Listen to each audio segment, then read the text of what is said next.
Price on 1918. Thank you for tuning in and watching. Like, comment, subscribe. What a morning. 2-1. Positive this morning. Positive with a wee bit of concern. I want to run through the team this morning. Whenever I saw the team, I was actually happy. I was buzzing. Perry was in nets. Good, he made that decision. I just think there's levels to the game, and I think Perry showed that. People concerned about his kicking didn't need to be concerned. He was being root on. If you're not comfortable passing it around the back, get it forward to DCL. He wins more than his fair share up front. Relieves the pressure. Done very well. Just touching on DCL, actually, he does so much work that goes unnoticed. People have to look at this and think we may not be getting the people around him, but he is chasing lost causes. He's putting pressure in the defence. He's pressuring the centre backs. He's putting pressure on the goalkeeper, the full backs. It's a great thing. That was my cat just coming across the table a wee bit. But no, I think DCL goes way under the radar, and he's underappreciated for his work rate for this team. Bogle, what a game again. Not amazing, but solid. We've come to expect this from Bogle. He's taken the Premier League not by storm, but he's doing very, very well. Same as Goodmanson. Goodmanson on the left I know he only lasted 44 minutes, but he was a constant threat down that left with Okafor in the first half. That balance and that wing is with those two players, it's a level above what we have, maybe 2 levels above. When James Justin come on, I thought he done well. Defensively, just sound. Did very, very well. That was a forced substitution. Obviously, Gabi had an injury, it looks like, to his hip or above his buttock. I think the midfield in the first half, Ampadu, Longstaff and Tanaka were just out of this world. Second half, they ran out of steam. They were chasing shadows, but the first half, they were just top drawer. Then we have Brendan, who, to be honest, I've been deriding over the last few weeks, been giving him a bit of grief. I don't think he's at the level. I don't think we can jump too quickly into this result and say that we're going to be good, because it's West Ham and they are absolutely dire. But what I will say is Brendan Orangeson yesterday was top drawer. His goal to be in the position, brilliant. But his work rate, as usual, is always there, but the quality isn't always there. But the drive through the middle, the beginning of the second half, just drive through the heart of that midfield in West Ham and take that shot deflected onto the bar. That's what we need out of you, Brendan. Get some balls and just go at them. He's a top player if he wants to be. Then look at, when I say he's a top player, if he wants to be, if he stops diving around the ground all the time, and look, he gets fouled, but his upper body strength still concerns me. And up against better teams, up against better players, there's levels. But saying that, whenever I saw the team lineup, I was more than happy, because we had Okafor on one side, we had Perry and we had Bijol, and I'd be calling for those. I didn't think Okafor would be fit. I was more concerned about 4-3-3, thinking we have to go 3-5-2, because I didn't think James would be fit, didn't think Okafor would be fit. But the 4-3-3 with Okafor in that team, and if you have Dan James fully fit or Willie Naldo fully fit, then I don't think Brendan starts. But saying that, I thought the balance yesterday at the beginning of the game was unreal. It was brilliant. It was perfect. So I want to take my hat off to Farka and say, you made 3 big decisions before the game, and they were all correct. All correct. Bijol and Rodon, top drawer. The two of them, from start to finish, top drawer. Neither of them stepped foot wrong. Bijol, they had one pass specifically that it was cut out a bit, but listen, over the course of the 90 minutes, it's the same with Rodon. I think Rodon was head and shoulders the best player on the pitch.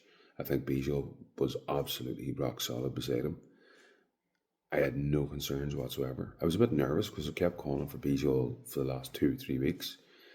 Um, but I thought he was top drawer alongside Roto. Again, I'm very happy with both those centre backs. The whole defence, and over the course of the whole game, the defence was immense. That goal that they scored, the West Ham scored, was a very good goal. We can't take anything away from that. It was a good goal, but it was coming as well. So then we bring in Gruev, Harrison. Harrison came on for Okafor, which was a concern. But then at the end of the day, if he's not 100%, and Okafor nearly scored a great. He just, the pace he went out the fullback, turned him twisted, used his right foot and just went past the far post. I think we get enough out of Okafor just to get him over the line. There's more minutes in the legs. Jack comes on, doesn't offer anything going forward, but defensively he does okay. Tanaka, whenever Tanaka and James come on, Tanaka come on in the 72nd minute. Sorry, not Tanaka. Gruev come on for Tanaka in the 72nd minute, and Tanaka was dead in his feet. Dan James come on for Brendan. Brendan was dead in the 87th minute. Brendan was dead in his feet. You know, if there's a criticism on Daniel Varga, I'm going to put level it here, is the fact that the second half just flipped from the first, and it was like we went from being on the front foot, being possibly 3-4 up at half time, which we could have been easily, to at the beginning of the second half I could understand it, thinking, right, they're playing in front of us, they're not breaking us down, let play them on the counter. We couldn't get out, we couldn't get a foothold. He didn't make any subs. He didn't change it up in any way until the 72nd minute when he took Tanaka off, and then in the 87th he took Brendan off. And at that point I think the game, you're under so much pressure throughout that second half. He has to do something early doors just to change it. The midfield, we were losing. The second half, we went from dominating the midfield in the first half to losing the midfield battle in the second half against a very, very poor West Ham team. I'm looking at West Ham. They've got a good forward line. They've Somerville, Paqueta, who is an absolute disgrace, by the way. They've Bowen, but their defence is a shambles. And we really could have been 3 or 4 up at half time. The only thing that would concern me is how much we dropped off when we went into our defensive shell. We had no out. DCL was chasing lost causes. The man was dead on his feet. It was whenever the match came on, again in the 87th minute, it could have been done 10 or 15 minutes before that, because we weren't getting any attacking output from DCL. And the man, we have to wrap him in cotton wool. We need the man, and people can sleep in him all they want, but he's the best striker we have at the club by a long, long way. He does so much work, so much work. To be honest with you, the 2 goals, Brendan Orange's goal, brilliant. Okafor in the back stick, and then Brendan in for the rebound. Good finish. Joe Rodon, what a start. 15 minutes, 2 goals. Joe Rodon, bang, big powerful header. That's poor defended by West Ham as well, by the way. The one thing was, you know what really, really caught me as well? Before the game, it sent shivers down my spine when we did the moment of silence, our moment of remembrance for for the Remembrance Day. And I thought, whenever the crowd they were so deathly quiet, and then they kicked in, it was like, wow. Pride, and honour. And I thought, wow, that was absolutely amazing. Like commemorating the sacrifices of servicemen and women and their families who've died and are currently in active war zones around the world. And you have to take your hat off, not to the club, but to the fans. Yes, we made the changes. I'm very happy with Farke making those changes. I couldn't believe it, to be honest with you. I spoke to my father about it. I know we spoke about possibly get them on to give a bit of reaction. Spoke to them, we were going to do it, and I thought I was mentally exhausted by the end of I was elated at half time, absolutely buzzing at half time. At the end of the game, I was just mentally drained because it was like not backs against the wall. We weren't that massively under pressure, but it was like I was worried, constantly on edge because we had just flipped of how we were playing in the first half. There's such a juxtaposition between how we played in the first and second half that it was like, can we really? We can't go through the season doing that. But then there's a question of fitness. Can we keep the level we played in the first half going into the second half? Do we have the players available? And the answer is no. If we did have, we would have been able to play like that against West Ham and dominate them from start to finish. And we couldn't do it. But West Ham do have some quality players, as I say, up front. Their midfield, that guy Irving is absolute rubbish. Max Kilman, rubbish. Their goalkeeper Ariolo is rubbish as well. They're gone down. I think we're lucky in the respect that I think them and Wolves are absolutely piss poor. And I think, and even listening to their fans after the game and speaking, I have a few family members who are West Ham fans and stuff, and listening to what the fans are saying after the match, they're resigned to go down because they've not, even if they spent 200 million, they've got nothing at all. So I think your guy Paqueta, what a player he is, but my good God, yesterday, and his attitude stunk. But yeah, the first half we dominated them. Souček absolutely nowhere near the level. I think our midfield just completely dominated West Ham in the first half. Second half, obviously, Okafor came off for Jack. I was sort of not worried, but I was happy in a sense because I thought we were going to cruise. The one thing I will say about Jack is Jack just gives you what Jack gives you. He's never going to beat a man, or he's never going to. He's not Okafor. He's not explosive. He can't get you off your edge of your seat type thing. But he did what he had to do, and we got over the line. That's all that matters. When Brendan made that run, it was. I thought I was watching Prime Maradona. It was ridiculous. Bijol's just a mountain as well. Just it was brilliant. By the way, before anybody started giving off and saying about Perry's handling of, the overhead kick that Bowen tried to do, as a goalkeeper, I'm telling you now, Perry being behind the ball, getting his hands on the ball was good. The power in that, he was never catching that ball, but to have the reflexes to get back down as a big man and not just push it away out of the road, but to actually play it a road on, that then cleared away from two West Ham attackers. I thought that was brilliant goalkeeping. Big man for big moments. I love the man. I think he's going to be an absolute legend of Leeds United. The only thing I will say is I don't know if we have.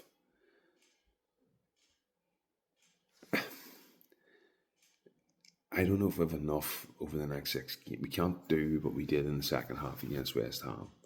I'm going